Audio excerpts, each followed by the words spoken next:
विषय सुख अल्प है और स्वरूप चेतन का जो सुख है वो नित्य है। तो हम इस सब्जेक्ट पर रामायणी 23 को समझेंगे और उसके भावार्थ को समझेंगे।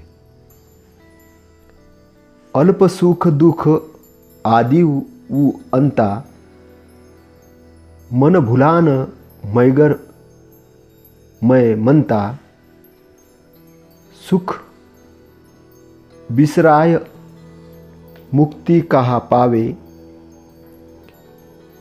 परिहरि साच झूठ निज धावे, अनल ज्योति डाहे एक संगा, नयन नेह जस जरे पतंगा, करहु विचार जो सब दुख जाई, परिहरि झूठा केर सगाई, लालच लागी जन्म सिराई, जरा मरण नियरायल आई, साखी भरम का बांधा ये जग, यही विधि आवे जाए, मानुष जन्म पाए के नर काहे को जह डाय।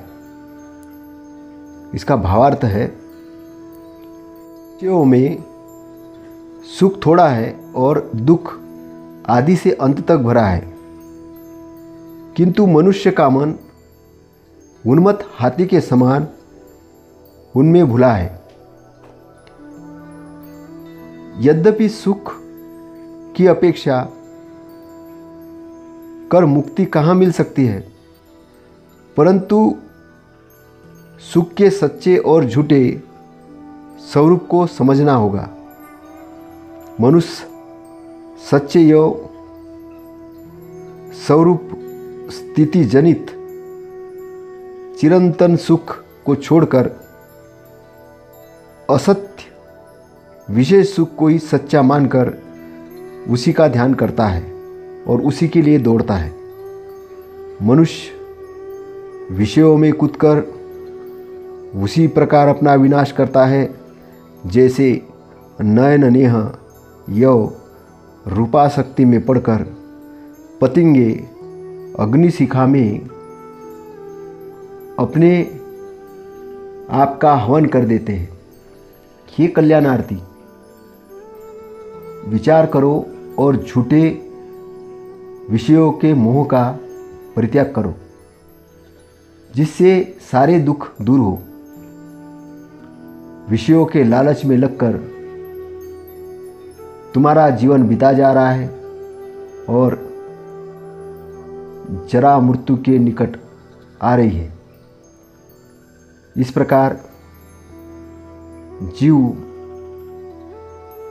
विषय सुख भ्रम में बंधा हुआ बारंबार जन्म मरण में आता जाता रहता है। हे मनुष्य,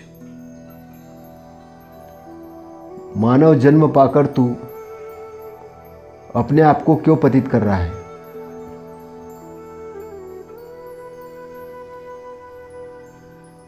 विषयों पे सुख थोड़ा सा होता है और दुख आदि से अंत तक भरा है,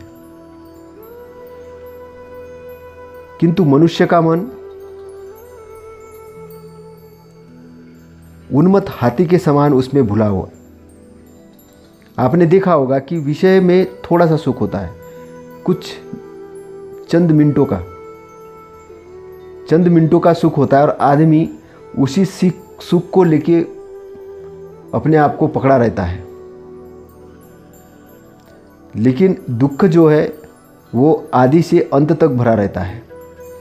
इसका तात्पर्य यह है कि सुख है वासना में, विषय वासना में सुख है, लेकिन वो सुख नहीं है जो चेतन स्वरूप में है, जो निब्बान वाले एरिया में है, जो परमानेंट मुक्ति वाले एरिया में है, उसमें नहीं है। वो उसमें जो सुख है वो सुख विषय वासना में नहीं है। तो यहाँ अनंत सुख की बात हो रही है। विषय वासना के चक्कर में पड़कर व्यक्ति अल्प सुख को ही परमानेंट सुख मान लेता है और परमानेंट सुख मानने के कारण क्या होता है, उन्मुक्त जो हाथी होता है, जो बेसावध हाथी होता है, मन भी उसी प्रकार उसमें उन्मुक्त हाथी जैसा हो गया है। दशा जब उन्मुक्त होती है तो वो अपना भान होश गवा बैठता है। ऐसे मन की दशा है, जब मन विषयों के अंतर्गत तल्लीन हो जाता है तब वो अपनी दशा भूल जाता है। चेतन व्यक्ति अपनी चेतना भूल जाता है, उसी में पूरा रम जाता है। उसको लगता है कि बस इसके अलावा दुनिया में कोई चीज़ है ही नहीं, ऐसा उसको लगता है। लेकिन ये वास्तविक स्थिति नहीं है। यद्यपि सुख की अपेक्षा कर मुक्ति कहाँ मिल सकती है, परंतु सुख के सच्चे और झूठे स्वरूप को समझना होगा। सुख का जो सच्चा स्वरूप और झूठा स्वरूप, सच्चा स्वरूप कौन सा है?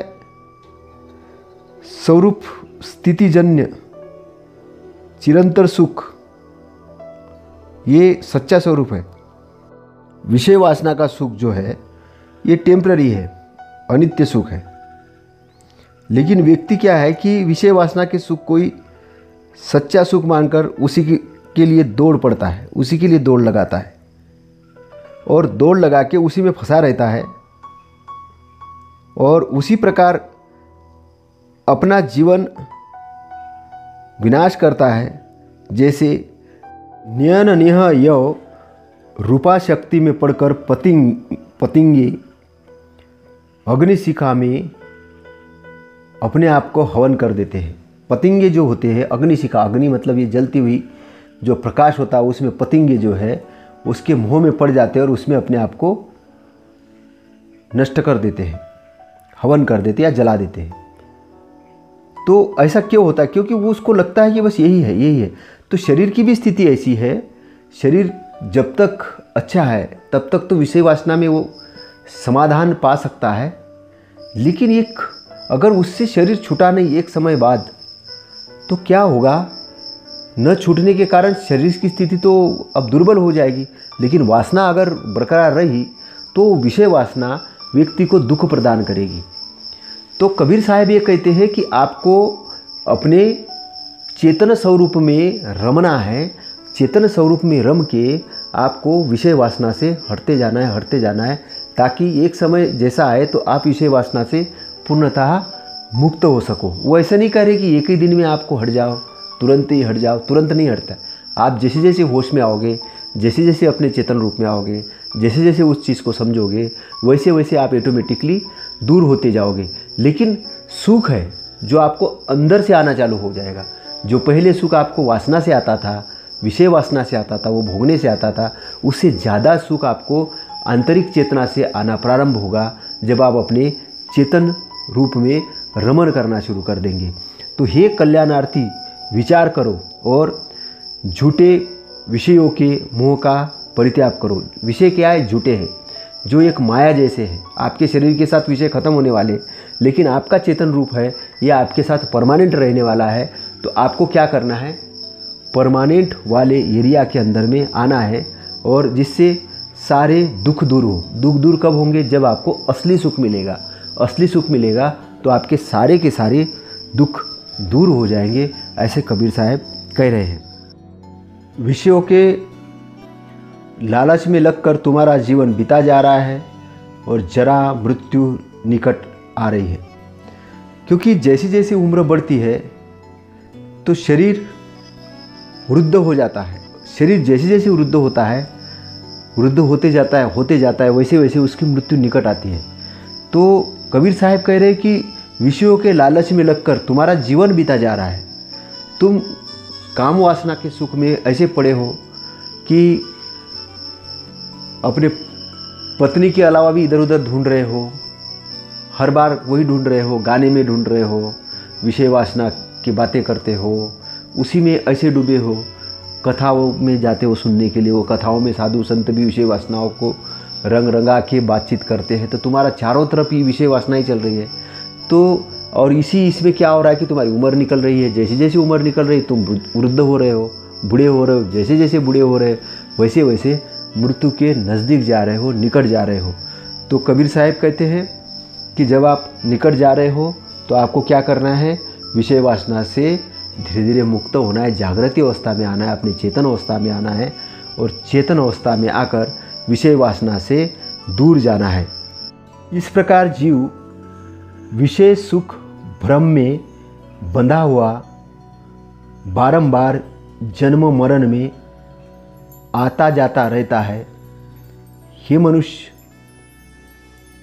मानव जन्म पाकर तू अपने आप को क्यों पतित कर रहा है? तो कबीर साहब कहते कि तुमने मानव जन्म मिला है, मानुष जन्म मिला है, और मानुष जन्म जो मिला है तो तुम अपनी बुद्धि का इस्तेमाल क्यों नहीं कर रहे हो? तुम पतित क्यों बन रहे हो? तुम अपने विवेक का क्यों इस्तेमाल नहीं कर रहे हो? विवेक का क्यों उपयोग नहीं कर रहे हो? और क्यों बारंबार विषय वासना में पड़ के बारंबार जन्म ग्रहण कर रहे हो? क्योंकि क्या होता है कि अगर विषय वासना में ही पड़े रहोगे तो जो पूरा जो मन है, शरीर है जो बनता है, ये नश्वर शरीर जब बनता है, अगर ये नश्वर शरीर विषय वासना से नहीं छूटा तो दोबारा और जन्म ग्रहण करेगा, दोबारा जन्म करेगा, दोबारा और फिर बुढ़ापे की तरफ जाएगा, फिर और मृत्यु की तरफ जाएगा। तो ये जो भव बंधन का जो चक्र है ये लगातार चलते ही रहता है। तो ये चक्र से दूर जाओ, इस चक्र को तोड़ो और चक्र को तोड़ के वो परमानेंट सुख वाले एरिया में आ जाओ। ये जो तुम विषय वासना का सुख जो भोग रहे हो ये टेम्परेरी सुख है, और जो मैं बताने जा रहा हूँ वो परमानेंट सुख है। वो ऐसा सुख है कि वो सुख कभी भी ख़त्म नहीं होने वाला है। उस सुख की तरफ जाओ, और वो सुख को अगर आप प्राप्त कर लोगे तो ये जन्म मरण के बंधन से मुक्त हो जाओगे। इसी को अरहंत की स्थिति भी कहते हैं, अरहंत की दशा भी कहते हैं, जब व्यक्ति अपने पूरे के पूरे अकुशल को जला देता है, जब वो राग द्वेष और मूढ़ता से उसका चित्त शुद्ध हो जाता है। जब उसका चित्त शुद्ध हो जाता है तो उसके अंदर से वो जो जन्म मरण का बीज ही खत्म हो जाता है। वो भवसागर से पार होके अनंत शक्तिशाली निब्बान की एरिया के अंदर आ जाता है, जहाँ पे उसको सुख ही सुख है, दुख का लेश मात्र भी नहीं है। वो ऐसा एरिया है कि जिस एरिया के अंदर में अरहंत लोग रहते हैं। ऐसा एरिया होता है कि जहाँ समय तो होता नहीं है, समय पूर्णता समय समाप्त हो जाता है, क्योंकि जहाँ शांति का और खुशी का आनंद का क्षण आता है वहाँ के अंदर में समय नहीं रहता है। वो समय से अलिप्त हो जाता है व्यक्ति। तो वो समय रहित एरिया है। इस क्षेत्र के अंदर में सुख ही नहीं, परम सुख है। और परम सुख होने के कारण क्या है कि यहाँ दुख लेश मात्र भी टच नहीं कर पाता इस एरिया को। लेकिन कोई कहे कि इसको तर्क के आधार पे हमको समझाओ तो नहीं समझा पाते, केवल उपमाओं के आधार पे थोड़ा बहुत समझा सकते हैं। जैसे कबीर साहब भी या अन्य संत है, बुद्ध है, तथागत सम्यक संबुद्ध है, ये कमल का उदाहरण देते हैं कि कमल जैसे पानी से अलिप्त रहता है, वैसा ही ये भी जो एरिया है ये शीतल तो होता है लेकिन क्लेशों से अलिप्त रहता है। पानी जैसे गर्मी को दूर कर देता है तो ये एरिया है, ये भी क्लेशों की जो गर्मी है उसको दूर कर देता है, शीतलता प्रदान करता है। पानी से जैसे प्यास बुझती है वैसे ही इस एरिया के अंदर में काम, भव और विभव, ये तीनों प्रकार की जो तृष्णा है वो खत्म हो जाती है। तो एक बार बार जन्म ग्रहण करना, बार बार मरना, बार बार दुख में पड़ना, ये जो स्थिति है ये एक बीमार जैसी स्थिति मानते अरहंत या अरहंत से ऊपर के जो ज्ञानी है वो। तो वो कहते हैं कि ये एक बीमार आदमी के लिए एक दवाई है ये, क्योंकि ये दुख का अंत कर देता है और ये अमृत के समान है। जिस प्रकार समुंदर मूर्त शरीर को नहीं रहने देता है, उसी प्रकार महासमुंदर जैसे महान होता है, अपरंपार होता है, सारी नदियां आने के बाद, गिरने के बाद भी भरता नहीं है, अपरंपार है। उसमें नाना प्रकार के बड़े बड़े तरंग रूपी फूल, सुगंधित फूलों से वो फूला रहता है। उसी प्रकार ये जो एरिया है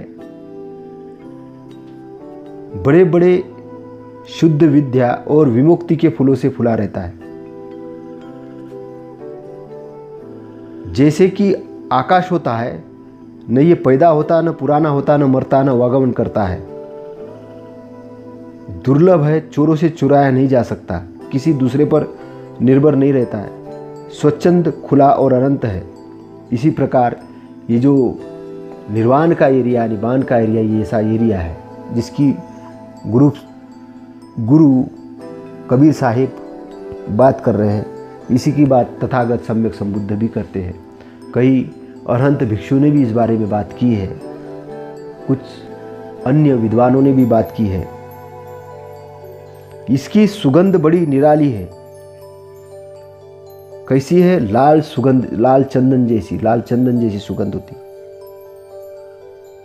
और प्रज्ञावान व्यक्ति, ज्ञानवान व्यक्ति इसकी प्रशंसा करते हैं। इसलिए तथागत ने एक जगह कहा है कि अमृत पद को न देखते हुए या निब्बान पद को न देखते हुए 100 वर्ष जीने से अच्छा है अमृत पद को देखते हुए एक दिन जीना। मतलब अगर आपने वो चीज़ को देखना शुरू किया, समझना शुरू किया, उसका एहसास करना शुरू किया, उसको पाना शुरू किया, तो 100 साल का जो जीवन है उससे भी अच्छा जीवन वो एक दिन का है। क्योंकि एक दिन के अंदर ही आपको वो चीज़ें मिल जाएगी।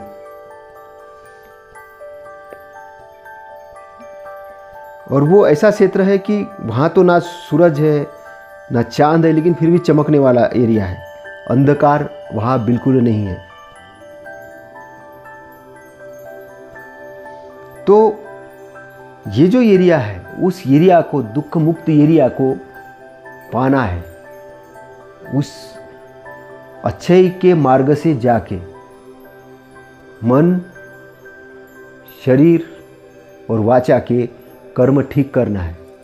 विषय आसक्ति के अंतर्गत मन को जाने से रोकना है, डिसिप्लिन करना है। बार बार अगर काम वासना के विचार है उसको रोकना, अच्छाई की तरफ लगाना है। शरीर से खुद की पत्नी के अलावा और परिस्थिति गमन की बात आ रही है, उसी में आदमी दौड़ रहा है। 1 नहीं, 2 नहीं, 3 नहीं, 4 नहीं, 5 नहीं, शरीर से वेश्यागमन कर रहा है। उधर जाने से रोकना है, धीरे धीरे कंट्रोल करना है। और धीरे धीरे कंट्रोल क्या करना है? स्टॉप करना है उसको। वाचा से, वो शब्द बोलने से रोकना है। इस प्रकार और अन्य विषय, अन्य जो बातें हैं, किसी के प्रति द्वेष वाली बातें हैं, राग आसक्ति वाली बातें, आसक्ति हो जाने वाली सोच है, बातें हैं जो उस चीज़ को बढ़ाती है, उसको नहीं करना है। इस प्रकार जब आप एक अच्छाई के मार्ग पे आते हो, रास्ते में आते हो, तब आप मोह बंधनों से छूटकर अपने स्वरूप चेतन में रमना शुरू हो जाओगे। ऐसे गुरु कबीर साहब कह रहे हैं, तुम स्वयं सर्वोच्च सत्ता हो। रमेनी 24 के अंतर्गत हम इस चीज़ को देखेंगे। चंद्र चकोर की ऐसी बात जनाई, मानुष बुद्धि दिन न पलटाई। चारी अवस्था सपने हूँ कहई, झूठो फुरो जानत रहई। मिथ्या बात न जाने कोई, यही विधि सब गैल बिगोई आगे दय दे सबन गमाया मानुष बुद्धि सपने हूँ नहीं पाया 34 अक्षर से निकले जोई पाप पुण्य जानेगा सोई सोई कहंता सोई होगे ते निकरी न बाहिर आओ हो हुजूर ठाठ कहत हो तय क्यों धोखे जन्म घमाओ। गुरुओं ने उपासकों को यह बताकर कि जैसे चकोर चंद्रमा में ध्यान लगाना है वैसे तुम स्वयं से पृथक अन्य को मानकर उसमें ध्यान लगाओ। मनुष्य की बुद्धि उलट दी। एक तरफ कहते हैं कि चारों अवस्थाएं सपनवत है, दूसरी तरफ असत्य को ही सत्य मानते रहते हैं। लोग झूठी बातों को झूठी करके नहीं जानते। सब प्रकार सबने अपने अपनत्व को खोया एवं खोते हैं। भविष्य की आशा दे देकर सबने अपने कल्याण को खोया तथा दूसरे के पतन में सहायक हुए। इसलिए ऐसे लोगों को स्वप्न में भी मनुष्य की बुद्धि नहीं मिली। जो व्यक्ति 34 अक्षरों अर्थात शास्त्र प्रमाण के मोहजाल से निकलेगा वही यह समझेगा कि पाप क्या है और पुण्य क्या है तथा सत्य क्या है और असत्य क्या है। जो कहोगे वही हो जाओगे। तू जाल से निकलकर क्यों नहीं बाहर आता? मैं खड़ा होकर कह रहा हूं कि तू स्वयं हुजूर है, सम्राट है। तू अपने जीवन को धोखे में क्यों खो रहा है? साहिब जो भटके हुए लोग हैं, जिन्होंने शास्त्र को ही सब कुछ मान लिया है और शास्त्र को ही सब कुछ मानकर अपने स्वामित्व को जो भूल गए हैं, उनको जगाने के लिए वो ये कह रहे हैं। क्योंकि क्या होता है, जैसे चकोर पक्षी होता है, चंद्रमा पर ध्यान लगाता है, वैसे ही व्यक्ति स्वयं से पृथक अलग कोई ईश्वर, परमात्मा आदि ऐसी कुछ चीज मानकर उस पर ध्यान लगाता है। और ध्यान लगा के ये सोचता है कि वहाँ से मुझे बुद्धि मिलेगी, तो बात क्या हो गई, उल्टी हो गई। साहेब कहते हैं कि बात उल्टी हो गई और उससे बुद्धि पलटा दी। असली जो चीज़ है वो आप ही के अंदर है। आप ही अपने हुजूर हो, आप ही सम्राट हो, लेकिन आप बाहर भाग रहे हो, वो ढूंढने के लिए बाहर भाग रहे हो। जैसे कस्तूरी तो मूर्ख के अंदर ही होती है, लेकिन वो बाहर भाग रहा है सुगंध लेने के लिए, है उसी के अंदर में। ऐसी इस मनुष्य की दशा हो गई। और ये दशाएं जो है सपनवत है। लोग सत्य को असत्य मान रहे हैं और असत्य को सत्य मान रहे हैं, इसलिए भ्रम में पड़ी है, झूठी धारणाओं में पड़ी है। और इसी कारण उन्होंने अपनत्व को खो लिया, अपने को ही खो लिया है। वो अंधकार में भटक रहे हैं। और बहुत से आपने देखे होंगे प्रवचनकार, साधु, संत बहुत आते हैं जो लोगों को भविष्य की आशा देते रहते हैं। और ऐसी आशा देते हैं कि वो आशा ही ऐसी आशा होती है कि वो कल्याण के लिए नहीं होती है, वो उनके पतन के लिए होती है। उससे उनका कल्याण नहीं होता, पतन होता है। पतन क्यों होता है? क्योंकि वो उनको उनकी चेतना में स्वयं सम्राट बनाने में नहीं लगे रहते, उनको वो बाहर भटकाते रहते। ऐसा करो, वैसा करो, इस पेड़ की पूजा करो, इधर ईश्वर को मानो, इधर इसके फेरे लगाओ, उस मंदिर में पानी चढ़ाओ, उसमें जल चढ़ाओ, उसमें दूध चढ़ाओ। ऐसा नहीं करोगे तो वैसा हो जाएगा। एक तो डराते रहते हैं, दूसरी तरफ लालच देते रहते हैं कि ऐसा करोगे तो जन्म के बाद मरने के बाद ऐसा हो जाएगा। कौवे को खाना खिलाओगे तो वो तुम्हारे पिताजी की तरफ चला जाएगा। मतलब कुछ कुछ ऐसी ऐसी चीज़ें होती है। तो व्यक्ति उधर उधर भागते रहता है, भारी बार भाग रहा है। तो सत्य को असत्य जानता है, असत्य को सत्य जानता है, भ्रम में भटकते रहता है। और जो भटकाने वाला आदमी है उसकी भी स्वयं की बुद्धि नहीं होती है, वो भी भटका हुआ रहता। तो एक भटका हुआ आदमी दूसरे को भटकाते रहता है, एक पतन वाला आदमी दूसरे को पतन की तरफ ले जाता है।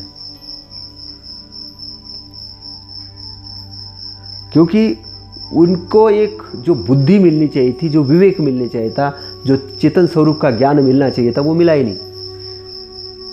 वो ज्ञान नहीं मिलने के कारण वो भटक रहे हैं, ऐसे कबीर साहब कह रहे हैं। तो कबीर साहब कह रहे हैं कि ये 34 अक्षरों से बना हुआ शास्त्रों का जो मोह जाल है, उससे निकलेगा, उससे जो निकलेगा, उस मूर्ता के जाल से जो बाहर निकलेगा, वही यह समझेगा कि ये पाप है, ये पुण्य है, ये सत्य है और ये असत्य है। अगर उस शास्त्र को प्रमाण मान के चलेगा और अपनी बुद्धि को गिरवी रख देगा कि नहीं, शास्त्र में लिखा है वो तो बिल्कुल सत्य है 100%, उसमें कोई तू ता नहीं हो सकती, ना कोई आप तर्क लगा सकते। भले वो प्रिंटिंग प्रेस वाले ने गड़बड़ी से छाप दिया, लेकिन फिर भी वैसे ही मानना है। किसी ने हो सकता है कि वो दारू पी के लिखा हो शास्त्र और ये लिखा हो कि इस पे क्वेश्चन मत करना, अगर इसमें तर्क करोगे तो नरक में जाओगे, बस डर गया आदमी। तो कबीर साहब कहते कि उससे निकलो बाहर, शास्त्र प्रमाण से बाहर निकलो, शास्त्र से बाहर निकलो, नहीं तो क्या होगा, जो कहोगे वही तो हो जाओगे। आदमी जैसा अपने को कहता है वही सही हो जाता है। आदमी कहता कि मैं गरीब हूँ तो वो गरीब हो जाता है। किसने सिखाया उसको गरीब बोलना? वो शास्त्रों ने सिखाया। मैं दीनहीन हूँ, किसने सिखाया बोलना? शास्त्र ने सिखाया बोलना। तो किस प्रकार से ऐसी ऐसी मनगढ़ंत बातें बताई गई है, कराई गई है कि आदमी अपने सम्राट, अपने विवेक को भूल गया, अपने स्वामित्व को भूल गया है। तो कबीर साहब कहते हैं कि तू जाल से निकलकर क्यों बाहर नहीं आता? मैं खड़ा होकर कह रहा हूं कि तू हुजूर है, सम्राट है। मैं खड़ा होकर कह रहा हूं, मैं तेरे सामने खड़ा हुआ हूं और बोल रहा हूं तू हुजूर है, सम्राट है। और कोई तेरे को प्रमाण चाहिए? जो शास्त्र, जो मुर्दा शास्त्र है, तू मुर्दा शास्त्र में पढ़ा हुआ है, मुर्दा शास्त्र की बातें कह रहा है। मैं जिंदा हूँ, मैं चेतन स्वरूप और मैं जान चुका हूँ और खड़ा होके तेरे सामने कह रहा हूँ कि तू हुजूर है, तू सम्राट है। और क्या चाहिए तुझे, बता क्या चाहिए। कबीर साहब जो है, अब कबीर साहब डंके की चोट पे कह रहे हैं, क्योंकि वो सामने वाला आदमी मान नहीं रहा है, वो वही बार बार दोहरा रहा है। तो कबीर साहब कह रहे कि जो कह रहे वही तो हो जाओगे, वैसे ही तो हो जाओगे। लोग अपने आप को नाना तरीके से गलत बोलते हैं, मैं ये हूँ, मैं वो हूँ, मैं ऐसा हूँ, मैं वैसा हूँ, मेरे कर्म में ऐसा लिखा है। तो किसने लिखा है? शास्त्रों ने बता दिया। शास्त्र पढ़ के वो पंडित ये बता देता है, कोई दूसरा कुछ बता देता है। वो जीव भ्रम में भटक गया है, वो अपने हुजूर को भूल गया, अपने सम्राट को भूल गया और गफलत में पड़ के वो एक गुलाम बना हुआ है। तो जैसा बोलोगे, जैसा सोचोगे, वही तो बन जाओगे। तो साहिब कबीर साहब बोलते हैं कि मैं खड़ा हूँ, मैं कह रहा हूँ डंके की चोट पे कि तुम हुजूर हो, सम्राट हो। और जब तुम सम्राट हो, हुजूर हो, तो तुम अपने जीव को धोखे में क्यों खो रहे हो? क्यों खो रहे हो उसको धोखे में? उसको खो मत। ये जीवन जो मिला है महत्वपूर्ण है, इसका उपयोग कर लो। जन्म मरण के बंधन से बाहर निकलने के लिए नाव जैसे बनो, विवेक से वो उसकी पतवार से खींचो नाव को और भवसागर को पार लगा दो, क्योंकि पार लगाने की क्षमता तुम्हारे अंदर है और तुम ही ये कर सकते हो। कबीर साहब हम लोगों को ऐसा कह रहे हैं। तो कबीर साहब की बात बड़ी गंभीर है, सोचने वाली बात है, समझने वाली बात है, चिंतन करने वाली बात है और मनन करने वाली बात है। इन बातों को चिंतन और मनन करके आप अपने जीवन को आगे ले जाओगे और शिखर पे ले जाओगे।